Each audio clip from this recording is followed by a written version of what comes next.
Mahigit 5,000 barangay officials mula sa Lanao del Norte ang dumalo sa isinagawang Barangay Congress na layong mapanatili ang kapayapaan at kaayusan sa lalawigan.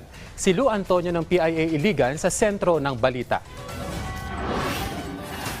Mahigit 5,000 barangay officials mula sa 462 na barangay sa Lanao del Norte ang dumalo sa ika-12 Barangay Congress ng probinsya. Layon ng Congress na ibida ang mga pagsisikap ng barangay officials na mapanatili ang kapayapaan at kaayusan sa probinsya. Dinaluhan din ito ni Senator Amy Marcos at Senator Bongo. Pinuri ni Senator Marcos ang barangay officials na nagsisilbi bilang frontliners sa kanilang komunidad. The barangay, therefore, is the basic unit in our country.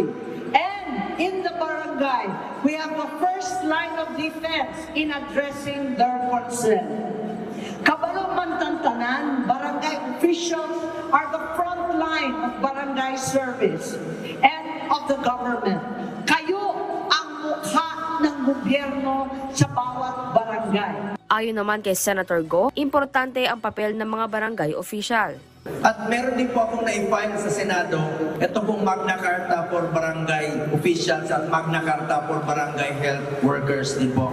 Parati kong ipaglalaban ang mga barangay captains, kagawads, lahat kayo. Kayo po ang kaharap sa umaga, tanghali, hanggang paglabas ng opisina, kayo po yung lumalapit sa City Hall. Naintindihan ko po ang trabaho ng isang barangay officials. Napakahirap po, kayo ang frontline. Samantala, nanawagan naman si Governor Imelda Anguin Quebranza Limamporo sa lahat na ipagpatuloy ang pagtutulungan para sa pag-unlad ng probinsya. Kung ako maghinaot, nga magpadayon gihapon ang atong panagtino na bangay, kay kinigili lang kini para kanato, kung dili alang kini sa kagmaon sa atong mga kabatanunan o sa ato pang mga kaapuhan o niya nga maabot. Let's be united always for development and peace in our beloved province. Lu Antonio sa PIA Iligan City, Lanao del Norte para sa Pabasang TV sa Bagong Pilipinas.